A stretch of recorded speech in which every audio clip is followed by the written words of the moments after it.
All right, so before we begin our review, we have to do three RIPs, boy. Right. And in the course of like a day and a half, boy, we got, these pieces of unfortunate news, right? So the first, to me, the biggest one, well, I should say in this country, the biggest one. Yeah, starting off with Daniel Defintola, man. Got the news as soon as I woke up yesterday morning, 7 o'clock, put on Right. Wi-Fi, decided to go on my phone, went up on Facebook just to see if anybody say or do anything. And I saw Michael Cherry, shout out to Michael, post this, right? And then I Right. was like, wait, what? You serious? And I just saw other people within, the film community, post this up as well, right? And it was so big that, people like Dominic Calipasad, even TTT News, right? TTT News Online, I should say, Right. post stuff about it. I'll just keep this short and sweet. I unfortunately didn't really get the chance to talk to her, for a long while or like really know her in a sense. I only like met her just very briefly back in 2016 during the Trinidad and Tobago Film Festival, right? That was just, very, Right. very quickly, right? And what was so sad about that in retrospect is that it was through, a friend of mine, Janine, right, who passed away a few years ago. She did like a video Right. RIP tribute to her, right? Yeah, she put me on to Daniel, right? And yeah, it was just very quick, right? But yeah, I didn't get the chance to work with her or chat with her or just find out, just, pick a brain in terms of this, her longevity as far as film goes, right? Her contribution to local film, right? I was put onto her through Westwood Park, and this is even before I knew about Right. Kess, right? Because Kess would be the more popular of the two siblings, right? But yeah, before I even knew who Kess was, yeah, Westwood Park, right? This was a staple of my Sunday night viewings, right? On TV6 because, yeah, fun fact, it would run after TV6 News. So while I was waiting for the movie premiere or the repeat of the movie that was shown on Sunday nights. Yeah, I used to sit down and watch Westwood Park from 7:30 to 8. And even though it's not a show that I absolutely love, I think that it is one of the most impactful local film productions we've ever had. It's akin to what we got with, No Boundaries and Calabash Alley in terms of, hey, this is a soap opera in the Right. 90s and in the mid 2000s, and we are showing you the best and brightest talent, acting talent out there. And this is the platform that we have here, right? And yeah, that was my introduction, right? And I've just always been kind of looking out to see what next project she would work on, right? But then, a few years ago, I heard about, she had kidney failure, right? Which, Right. I was boy, aware of yeah, this. it Right. was the same thing that my dad had, right? So yeah, she pretty much passed away the same way my dad died this year, right? But yeah, Right. I knew about the fundraiser that they had for her as well, and I was just hoping that at least she would have been able to at least do at least be able to continue on contributing to the film community, right? Whether it's through a production or at least assisting in one. And even though I don't know if she was involved in anything like that since that fundraiser, at least I hope that she was, right? But yeah, woke up yesterday morning, got the news of that, boy, and yeah, I mean, I totally understand, just how the film community has been feeling since that news came out, right? So yeah, I am feeling this loss as well too, right? Just because of just the fact that she has been so well known for roughly like what 2 decades plus, right? And she stuck to her lane, right? She stuck with what it is she wanted to do. And I'll close this, right? When I went on her Facebook page, right, because a lot of people actually kind of like tagged her page, right? When they were doing the RIP Right. tribute to her on Facebook. I saw that in terms of her description, she called herself a digital creator. And that was something that I started calling myself, I would say for the past year or so, right? And that's something that I always kind of go back to, like, you're a digital creator in Trinidad. Like people not asking for you to talk about film. Like, dog, I know you love film, but people don't want that in Trinidad, boy. But for somebody like her to call herself that, right, and stick with that for so long is really inspirational to me, right? So the point again that is that like I should not feel ashamed that I have this passion for film, even though the lanes when it comes to finding longevity or finding a career very slim, right? They're very hard to find, right? But for her to find her own lane and stay with it for so long, right, through the thick and thin, is yeah, nothing short of inspirational. I hope that it will inspire other creators, right? In and out of the film community for years to come, man. So yeah, not much more I could say, but RIP to a real one. Ricardo, any thoughts on her passing? Did you meet her by chance, or did her work or like Yeah, stuff that she I work on impact you in any way? yeah, again, just through the public stuff. I bumped up with her in a couple like one of these, you can have these little occasional get-togethers or little screenings you see her. She's like, yeah, but I didn't know her in any serious, but I knew I was aware of the kidney thing. But I really thought, oh well, she would get through. It wasn't that bad or something like that. And to find out, all right, it was worse than we thought it was.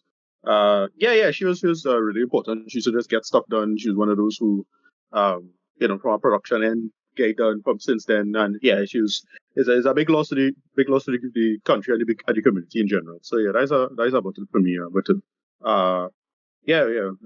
Peter real one as you say.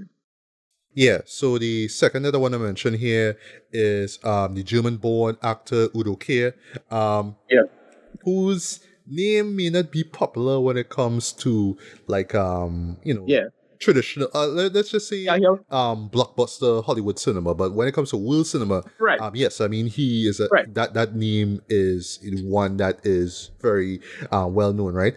For me personally, even though I have not seen a lot of his movies, I did see, I should say a couple years ago when I was just on this Severin kick, right? Severin will be this home media distributor, so they put out cult films as well too, right? So it's not just Arrow Film and Criterion, but it's also Severin. I always look out for like the brand names that put out classic cult movies, right? And yeah, Right. through that company, I was put on to Flesh for Frankenstein and Blood for Dracula, right? Which starred Udo, right? And even I'll just say this right off the bat: Flesh for Frankenstein is the better of the two. But I would say just as a double feature, they work, right? But for me, my introduction to this film, and this is what could make like when I see the film, maybe like, oh, is that guy? He was in Mm. Blade. He was one of the Yeah, elders who Deacon Frost was standing up against. He was the man who legit slapped Deacon in the library scene. It was that guy, right? That yeah. was like, oh, it's you. Yo, okay, okay, right? And then, through the years, he would appear in, other films, right? But it was just like more cameos than anything else, right? But for me, it was like those two films that I mentioned, Flesh for Frankenstein, Blood for Dracula, and yes, his appearance in Blade, which I always remember, right? Yeah, those are the films that I'll remember him for, right? But I know that he starred in other films, right? I know that he starred in a couple of Fassbinder films as well. I really should look up which ones they were, right? But yeah, I really should do my research and find out what films he really starred in, right? Because I don't want to just limit my knowledge of his work with Blade and those two films that I mentioned before, right? But yeah, as far as world cinema goes, yeah, I mean he's a true OG man, and yeah, I mean yeah, world cinema in general would definitely feel this loss, right? But Ricardo, I don't know if you're familiar with Udo at all, right? But I mean, you know the guy from Blade, right? So I'll just leave it there. But yeah, Yeah. Ricardo, No, no, real prolific, super prolific character actor. Yeah, Blade off the top of my head is the first thing I think of.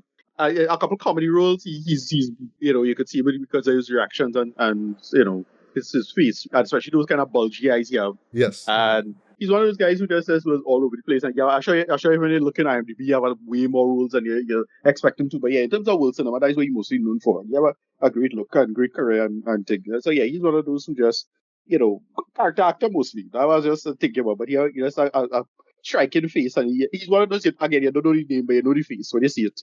He's one of those. But yeah. There's another big loss to film. Yeah. And last but not least, boy, how to take it back to the Caribbean, boy. I saw this legit 3 hours before we even met up here. Jimmy Cliff, Right, though. 81, right. Wow, wow, Yeah. wow. It's not so much the age that I'm wowing over. It's just the fact that he is gone though, and like a day after Daniel Yeah. passed away too. So not gonna stay along with Jimmy, right? But for me, before I saw the film, right? We'll get to the film in a bit, right? Before I was even introduced to the film. As a wee young lad, just hearing music, play out of my my mom's radio, right? I would hear a particular song, and this was my official introduction to Jimmy Cliff. a little song called Reggae Nights. I Yeah. heard that song when I was growing up, and it was just one of those songs where I was like, okay, this kind of catchy, and this, it have a nice bop to it, it's a vibe, okay, right? But at the time, especially in the 80s, when you have those songs that become kind of now synonymous with child of the 80s, fets and let me just say cruise, shows and whatnot. You always hear these sort of Caribbean songs being, like you always hear like the little reggae pop crossover tracks, right? But even back then I didn't even know that it was from a reggae icon. I just thought it was just some song that, some American or somebody from the Caribbean who flew out and got big, like say oh gosh, the guy who did Caribbean Queen, for example, right? Billy Ocean. Billy Ocean, that's what it is. Yes, right. Yeah, so like when you hear Reggae Nights, you think it's a Billy Ocean kind of guy that like somebody did that. Like no, it's a OG did that, right? So yeah, so I always it at that time I was like, okay, Jimmy Cliff, all right, reggae musician, okay, right? But then when and this is actually before I went into film school and before I met you, yes, I saw The Harder They Come, right, which came out in 1973, courtesy of Perry Henzell. This was Yep. around the time in the 2000s when I was being exposed, when I was doing my research on cult films, right? And I would say one of the greatest cult films ever made was The Harder They Come, right? Even though it's weird why it is, right? Because yeah, at the time, like in the States, they marketed it as a blaxploitation film, and it was like one of the first films to show characters smoking a lot of weed. That's actually true. Read that up. That's true, right? But yeah, for me, the reason why it blew up is because that was for many people in the States their official introduction to reggae music, right? So I saw that, I was like, oh, that's why BIM exists. And you can make the argument, yes, if it wasn't for The Hard They Come, we would not have BIM, which yes, still remains our magnum opus as far as like local films go, right? But yeah, I saw that film, before I even got into film school. I was just really amazed by it, right? The Rags to Riches story, the fact that it built on, Jimmy Cliff being an actor and a performer as well. The soundtrack, which still remains one of my all-time favorite Right. soundtracks ever, right? And there's so much great songs from it, right? Too Many Rivers Across, the title song, all that stuff, right? Just so much great songs from it, right? And yeah, when I got into film school and they reintroduced that movie to me, and then we kind of got more of a deep dive into how that movie came to be. It's like, all right, now I appreciate it as far as Caribbean cinema goes, right? But yeah, I mean, that was like the film that really cement Jimmy as one of the greats in my opinion, right? Just in terms of a reggae ambassador, right? And no, he was not like, as big as Bob Marley, but still, he was Right. able to cross over, right? Which is great, as I mentioned, Reggae Nights, right? And keep the reggae flag, flying higher and whatnot, right? As a wrap up here, and I make a mistake, folks, it's Many Rivers Across. Many Rivers Cross, Right. right? Yeah, I really should like look up his discography because for me, sort of starts and ends with The Hard to Come. And I guess for me it's because I love the film so much, maybe that's why, right? But yeah, I really should like look up his stuff too, and I hope that other people do so. And for those who have not seen The Hard to Come, please do. It's a masterpiece. Yeah. Like it not just in Yeah. terms of Great. Caribbean, but just cinema period. And yes, one of the greatest cult films ever made. I've said on record, and I don't know if I'll die on this hill, but I do think Bim is better than this. But that's Well, Bim had a an ditch. explosion. Bim had an Yeah, but explosion. I'll probably die in that ditch. But Yeah, but why I understand where you're coming from, boy. But there's no denying the music. right. Eh? I mean, Andrew Tanker. I mean, God rest his Yeah. soul, right? Great Yeah. score for Bim, right? But boy, there was something about the how they come and just how the musicals worked in this story. Whew, that really worked for me, right? But yeah, not much more I could say. R.I.P. to a true legend, boy, Jimmy Cliff. So, Ricardo, your thoughts on his passing, his legacy, and of course the how they come, how you were introduced to the film and whatnot. Yeah. Well, in film school, I first saw it. I was aware of the film, but I didn't like see it until then. And I'm like, all right, good. This is like really solid stuff. All things considered, and they make it work for what it was trying to do and say and these kind of things. And a great film. He's great in it. Like he has a lot of he's like just great charisma. and holds the film together. Like, just have this great moment where he was like, I forget where the scenarios where he's in front of the camera or in front of a mirror and pretending to be like a cowboy, and it's just like Oh genuinely like no, no. funny stuff. Well, what happened is that because remember he was on the run from the police, so he's sort of building on his career that Yeah, he's some bad man. So the man literally went to a right, photo house and had himself, right, took, right. Yeah, that's it. did a photo shoot with the gun. The gun that he gunned people down with. That's one of the best scenes in the movie. Bad on, yeah. Yeah, yeah. So it's really like him, just his sheer charisma, him as a figure, and then yeah, him as a musician. You can, again, as you said, not as popular as Marley, but about as influential, I would argue, in the community and the reggae scene, in that sense. Great loss, and yeah, another rest in peace to a real one.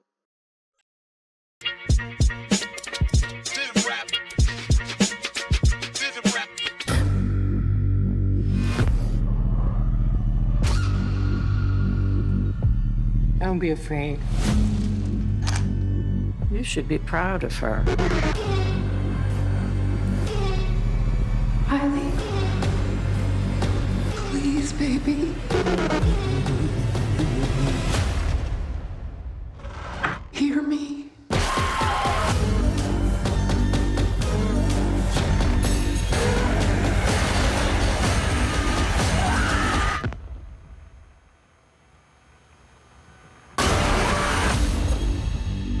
Alright, so now we can finally talk about Shelby Oaks, which is the debut feature film.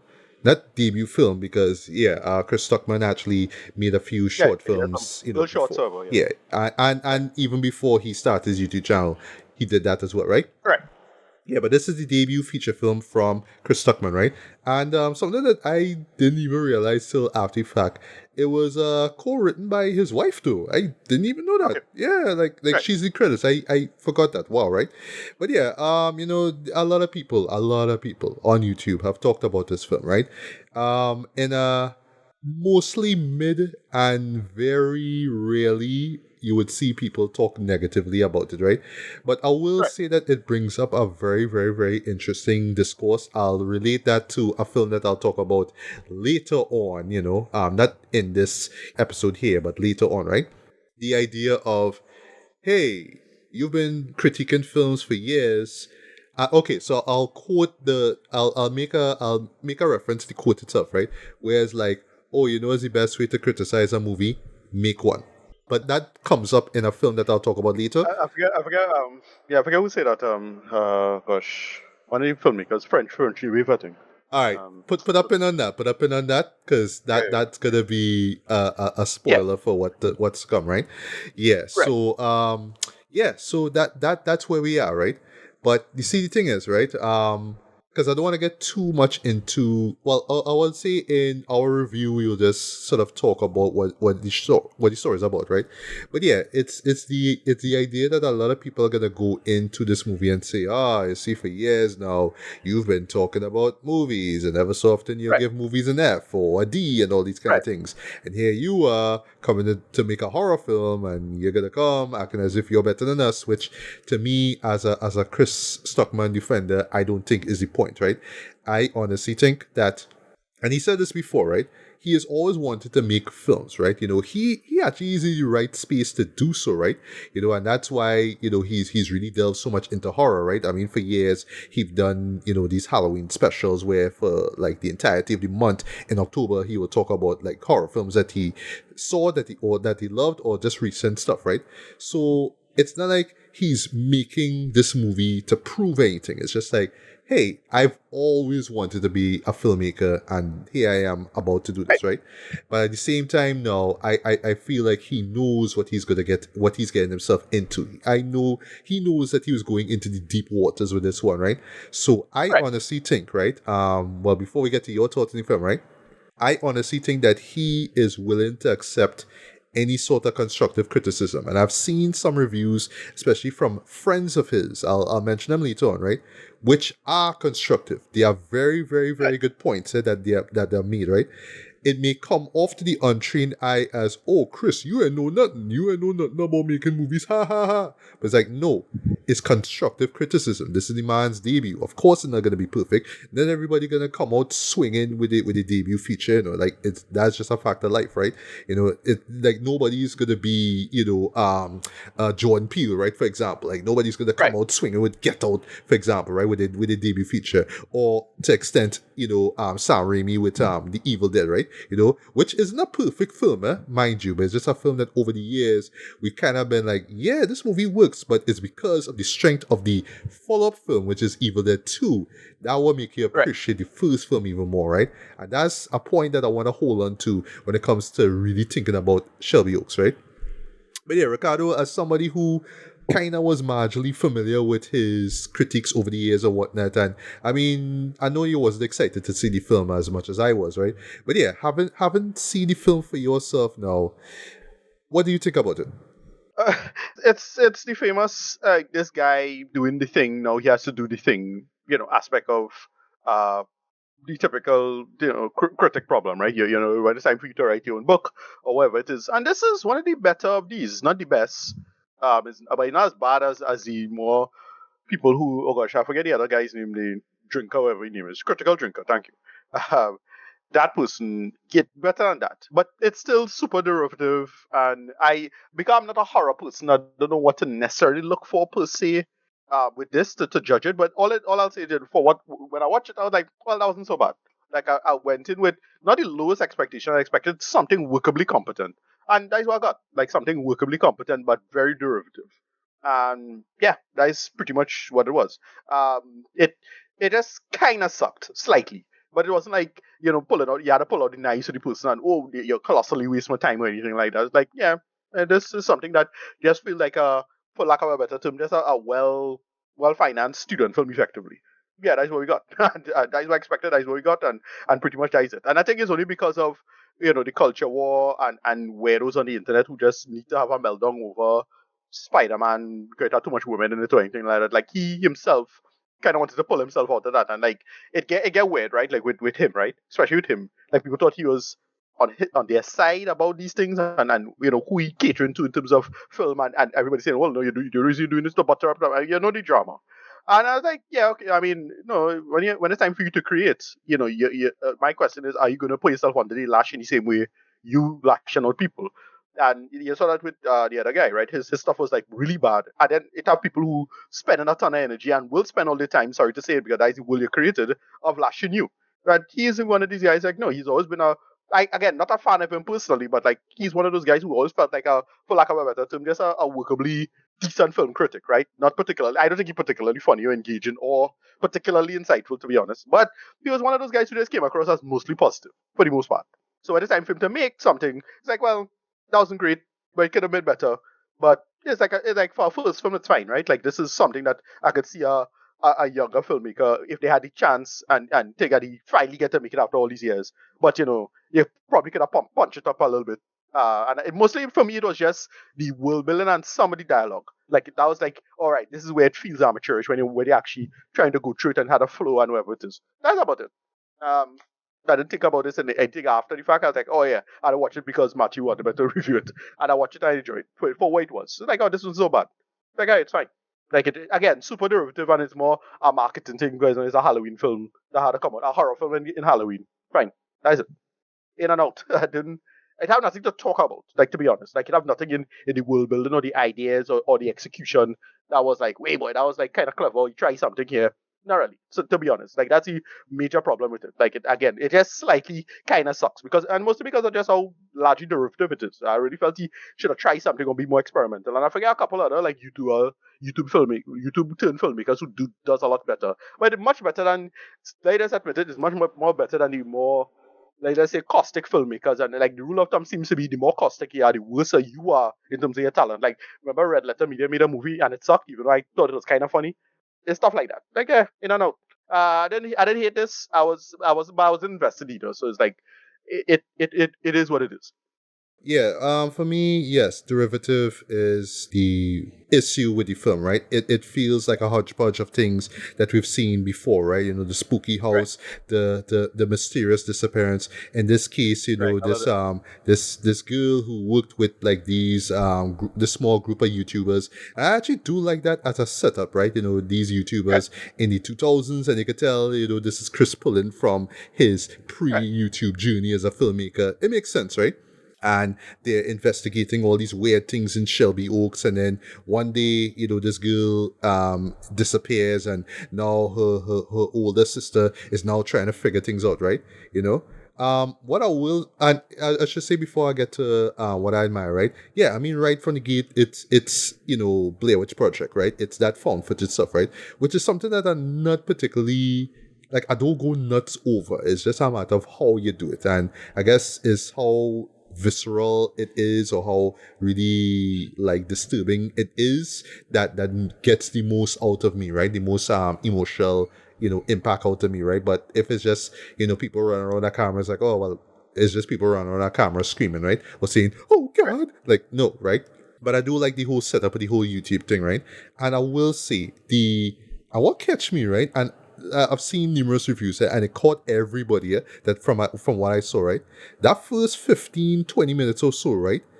In my head, I thought this was going to be the format of the show, you know, where it's like this true crime docudrama kind of TV episode of a TV series or whatever, right? And you're seeing clips from, you know, the YouTube from the YouTube channel, right? I thought it was going to be something like that now. And then the older sister was going to be involved because they have like this sort of cinema verite, like a little brief moment of it, where Right. you're seeing like the filmmaker talking to the older sister now. So I thought like they're going to follow her as she Right. trying to investigate the thing, and it'll just sort of cut back to these clips and the interviews and stuff like that now. That would have been effective, right? But the Right. moment the title sequence begin now, and yes, I will admit there's a very, very, very great. I actually was like, what? Like, Chris, you do this? A great transition scene, but it was just very subtle, Right. right? But it works, right? Yeah, it just kind of goes to this like traditional horror film where we just following one character. In this case, is, you know, the older sister, Mia, that's her name, right? And she's trying to find her sister, right? But I would admit, just like a lot of people say, it's just cliche stuff. She suddenly just, you know, have the will to go by herself, even though she is married. She going into all these places Yeah, and it doing all this stuff. it does the typical yeah, no, it does that typical stuff of characters like, come on, you know, you go into this dangerous position and then you do it twice and three Yes. times. Like okay, what are we doing here? Yeah, what are we doing here? Like case in point, there's and a have no moment. justification. Yeah, like case in point, there's a moment where she goes into this abandoned prison, right? And fun fact, everybody will see this Yeah. when in their reviews. Yes, it's the same prison where they filmed Shawshank Redemption. There's a video Right. actually that that Chris did about Shawshank, and I think that he went into the prison itself, right? So you can tell, like, hey, you know, he was kind of fanboy in there, right? But yeah, homegirl goes into the prison by herself, and then Right. of course, By you know, yeah, and then No, she I goes mean, to the woods is by it herself, typical? and you're like, why? Yeah, is it typical oh gosh, right of Psycho. Who writes Psycho again? Or Hitchcock. Hitchcock, right? Yeah, Hitchcock is the classic, right? Yeah, classic Hitchcock quote. You don't call the police because that's boring, right? Right. So, you know, it's not because of some in-universe justification or anything like that. It's that, you know, you don't call the police because it's boring. That kind of stuff, right? What you should do is to me, yeah, you still have to address why it is you don't call the police. This little stuff like this is one thing to not make that conceit about that. Is another thing to not even like address it at all. And in this movie, I could not follow why does she do like do the typical channels or what it is. And like you could do a quick throwaway line, probably have a throwaway line and address it, right? But I could not follow this. And little simple things like that to just take me out of a movie, that kind of thing. And I was going to watch during the movie to see, you know, if I missed something or anything like that. Like, no, that is what it is. I didn't see it in theaters. Pirated. Sorry to say it, but but it was that aspect of it. And like, oh, they didn't explain this at all. Though. It's like, all right, see. And so that's about it. And it's stuff like that. It's stuff like that. Just feel it. That's the stuff that make it feel amateur, or to me at least. it's like we're still doing this. Like, why does you gotta explain away why does do the normal channels or the normal ways to address something and then get away from it? Okay, but is it that people don't believe you or they think you're crazy in some way? Is it that the police not listening and you try and stuff like that? That's the basic things you gotta get out of the way before you start the story. And but it's one thing if she did it once, like you'd say, okay, in an emergency. But it's like what 3 times in the movie, 4 times, like okay, no. Yeah. Like And yeah. and It looks- just to go back to what we spoke about with the descent, right? It's a skill to be able to write characters doing dumb shit, right? But yeah, Right, right. in this case, it's Yeah. characters doing dumb shit to further the story along, right? Which is Yeah, what I just, didn't yeah, want, is that right? what- But it yeah, happens. the old Hank Azaria idiot ball, right? Like who holded the idiot ball this weekend? Yeah, the character kind of had to hold the idiot ball, right? What I call plotting the stupidity, and I just feel like he just wanted to just get an excuse to get to the set piece, right? Look, it's a set piece. Look how Yes. creepy it is. Like, look how creepy. Look, right? Yeah, exactly. I know. It's like no, the real scary thing is, oh, I have no other option or I have no other choice but to do this. That kind of thing. Like that's Yeah. how I feel horror should work. Or the fact that this thing that shouldn't be scary is scary. And so on and so forth, right? Like whatever. All the typical pitfalls, all the reasons why I don't really watch horror movies. is in this movie. There, this film, yeah, and Yeah. and that Yeah, sucks too, as somebody who not too much into horror films, right? But yeah, Yeah. and then like I would say like the second half was kind of veering towards hereditary territory. That's also what I was pointing, where something is established and it's genuinely creepy, right? But then they throw in some sort of supernatural element to it, and it's never explained why or what. You know the what, but you don't know the why, right? And yes, Right. in films like Hereditary, you could get away with that, right? It's some evil cult, so okay, they have powers, okay, you understand this is the Right. purpose why, right? I could tell Chris was trying to do the same exact thing, right? And that leads to the finale of the film, which a lot of people did not enjoy at all. It sort of took them out of the film. I just watched it and I just felt like I literally watched the runtime of the film when the credits came up, right? And I saw that we were in the 1 hour 19-minute mark, right? And I actually give much cred to Chris for doing this, right? For actually putting all of the people who contributed to his Kickstarter, in the credits, right? So it's sort of similar to like what Peter Jackson did with the Lord of the Rings special edition, where all the fans who show support and love throughout the film's production and release, he just kind of gave them pretty much 10 minutes of just their names being scrolled up screen, right? But yeah, in this case, it's like you had more time to sort of flesh out the mystery, right? Because it was just all leading up to this particular point, but there's still so much that is left undiscovered, right? And you can make the argument, well, that's part of horror, it's what you don't know. But still, there's still things about it that are left just there, right? And I felt like if there was just a little bit more explanation, you would have had a much more effective end. So the end just felt very rushed. It felt forced. It just felt that we just had to come to this sort of shocking conclusion and sort of hint at the possibility of a sequel. But it just felt too clustered, right? It just felt all over the place, right? But what I will say about this show, just looking at it now, boy, and I have to relate this in terms of the success that we've seen with YouTuber turned horror filmmakers, like the guys who did Talk to Me and Bring Her Back, right? My main takeaway with Shelby Oaks, right, is in comparison to what we saw with YouTuber turned horror filmmakers, like the guys who did Talk to Me and Bring Her Back, and quite recently Together, which I really enjoyed, right? Horror is hard to write, boy. I did like telling myself, true story. I was always thinking about the idea of writing a horror film, or a horror story, because I know your bag is sci-fi, right? I want to do horror, so that's me, right? But watching that film, I was like, God, boy, horror hard to write, boy. I'll tell you why. Because it is so easy to fall into the tropes. It's so easy to say, okay, well, if I'm doing a supernatural mystery film, I had to play these beats out. They had to play out like this. I had to do this because that's part of it, and it's horror. But then when you see it executed, it's like Yeah, I see where you're coming from, though, boy. But at the same time, you could have just probably given it a little bit more thought and think, how could I make this a little bit different, a little bit more distinct, a little bit unique? How could I subvert these things? And it had. So I am not gonna say, oh, this is what you should have done, Chris. Like, I'm not gonna do that, right?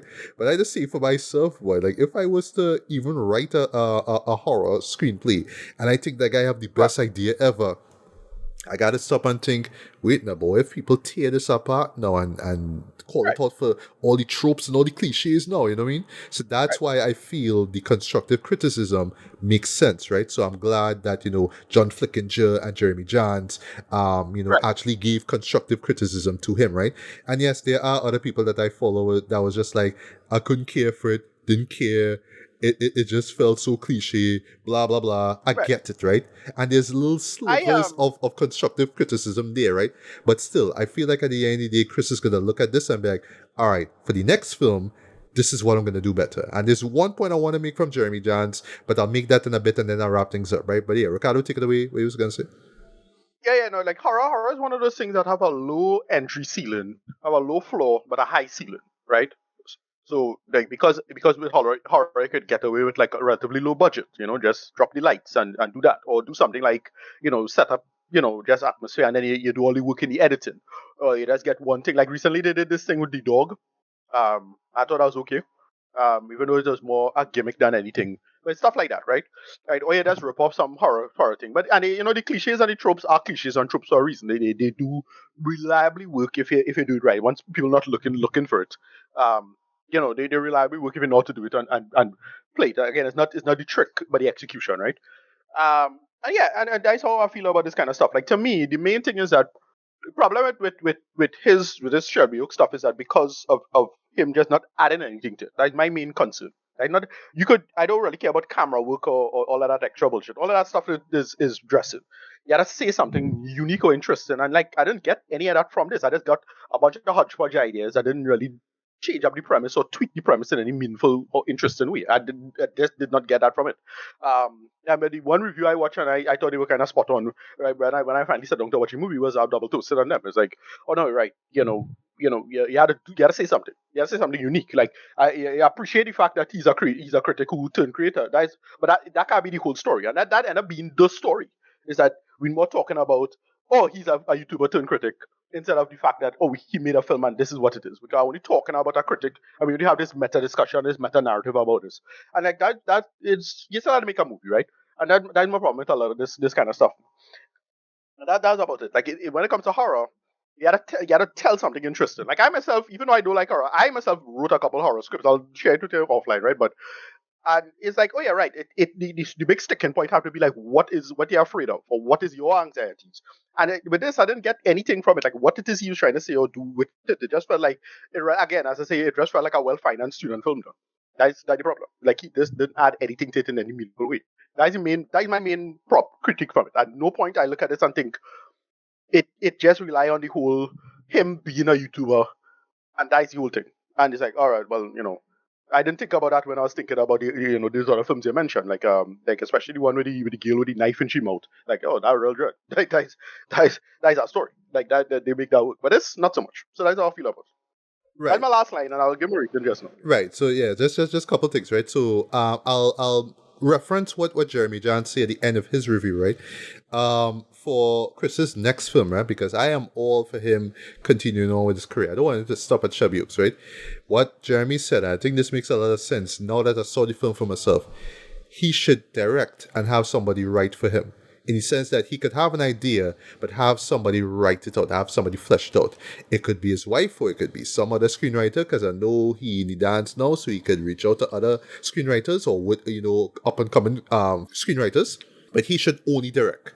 That's actually a great piece of advice. At first, because what I did, like prior to watching the film, I actually saw that last minute, right? And at first I was like, boy, that's kind of harsh, boy. But then when I saw the film for myself, I was like, no, that actually makes sense. It sounds harsh, but no, because yes, writer, filmmaker sounds great on your resume, right?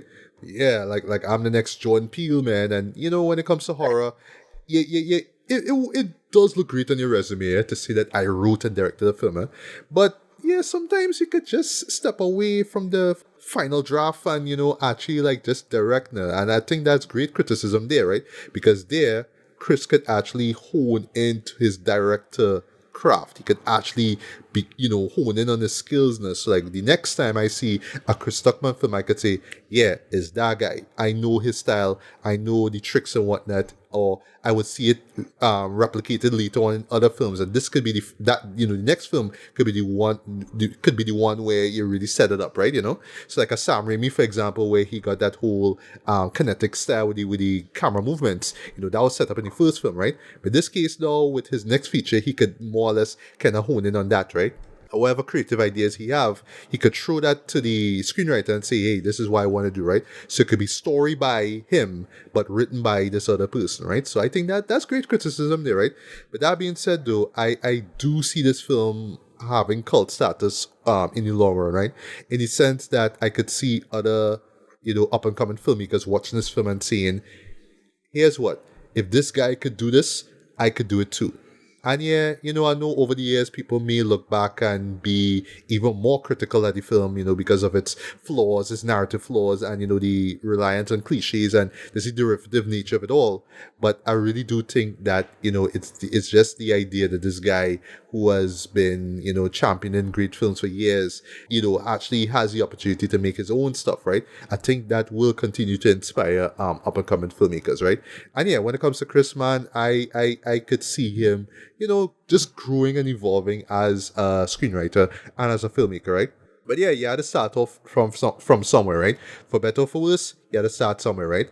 So rating-wise, for me, I'm going to give this a very light 3 out of 5. It's eyed for what it is. It's not the worst horror film you'll ever see. If you're looking for something original, stay away from this because you'll be very disappointed by this, right? And yeah, when it comes to horror films, it's not just about the scares for me, I just want to see something that I've never seen before. I want to experience some kind of perspective on fear or someone's fears that I've never felt before, right? That's why I go to horror films. I don't just watch any generic slasher film just because, like, no, I have better things to do in my life, bro. Like, I don't just watch horror films, right?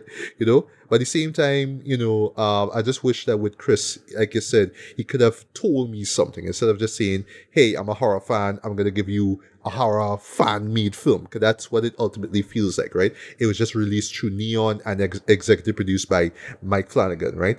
But I do hope that Chris will take the proper bits of constructive criticism and apply that to his next film. I know that there will be YouTubers, even all now, who probably like sharpening the blades and firing up the edited software to say, hey, Shelby Oaks is trash and this is why. And this is because the man didn't want to talk bad about Madam Web last friggin' year, right? So whatever. But yeah, I do hope that he will continue on with his path. And stay true to himself, right? But just at the same time, he just needs to be a little bit more self-aware in terms of, his craft, whether it's through screenwriting or directing. And I'll stop there. So, Ricardo, your final thoughts and rating on Shelby Oaks, and where do you see Chris's future from here? Yeah, again, the problem is that he's not an interested enough figure for me to be engaged with him. That's the problem. Like, I know you have his fans, but like, he has nothing he has to or say particularly interested other than he have a popular idea. I suppose that's enough. I want to get into like reasons for that, but whatever. I don't know, like a 5 out of 10, but a closer to a 4 than a 5. Like, I didn't hate this, but I was just not moved by it, and then in some ways that kind of worse, right? Like, it you had to do something with this, and it just was just, oh, it's a film. And the story is not really the story around the film. This seems to be the bigger story. And yeah, I've grown very wary of that kind of media conceit. Yeah, that's about it. I really wish he did something interesting or pull something from somewhere and do something interesting or something clever. Like, even if it was some lazy meta thing about YouTubers, which he was trying to do in this. Like, he's like, oh, it's about YouTubers, kind of. Even if he just did that, I would have preferred that to what we got. Or something, I don't know. Like, I make my movie, so whatever, I ain't talking, right? So we'll move on. So, I didn't hate it. Like, that's the main thing. I didn't come away, but this man real waste my fucking time. Nothing like that. But it was like, okay, it's our first attempt, it's fine. But ultimately, it just really felt like I guess a well-financed, student film, and moving on from there. I really wish he avoided those pitfalls, going into this. But that's about it. Yeah. So that's Right, and last point I'll make, right? And I saying this because we on the tail end of November, and we're going into December, right? If someone actually decides to put this as their on their worst stuff list, you are a hater. You are a hater. Right. Yeah, You absolutely don't get the point of it all. You just don't understand the fact that it is a debut feature, and I mean I can't even begin to imagine how stressful it was for him Well, to do that and run and raise a family. But I'm not saying that to defend the show. I'm just saying if your reasoning why this is one of the worst films of the year is because it's derivative, then yeah, you are a hater. Or I'll put it bluntly, if it is because, it's Chris, the guy who turned his back on us YouTube critics, and now Right. he's But making you a see movie, that- and you if see you that- put but that you as see your right worst there- stuff, then use a hater. But- Use a hater. But you see, that's the problem. But you see, that's the right there, bro. You're still engaging in the discourse around the thing, though. It's like actually criticizing the movie. It's like, you see the problem? That's the problem. It's like, it That's rely on it. that. Mm. But which, look, to be fair, it's good marketing, it's fine. Because he really get himself out there and, he probably get a budget maybe, after the fact. Maybe. Because we don't know if he'll get money or how much energy, because he got a lot of screens, from what I understand. I think it's like 1,800 screens or something like that. So that's a lot. So like it's good stuff in that way. But like I don't know, boy. I really really wish we got a better product as it was. And again, it's like who say what, and none of that drama important to me, and I don't care. Like I realize, this is just bullshit for bullshit's sake. And the problem is that none of these people are ultimately very interested. That's the problem, right? They're not interested, and they have no power over life, and that's the problem. Like if it was somebody who was genuinely interested, and they were like actually funny or clever, then they had drama. That might have been interested. But the problem is that none of them are. Like critical drinker, whoever, not interested. Very boring people. Other than they're toxic. Like that's all I get in. I have a problem. Like so, the discourse on two ends now really working for better. Either way does. However, moving on. It was fine. Yeah, it was fine. It was fine.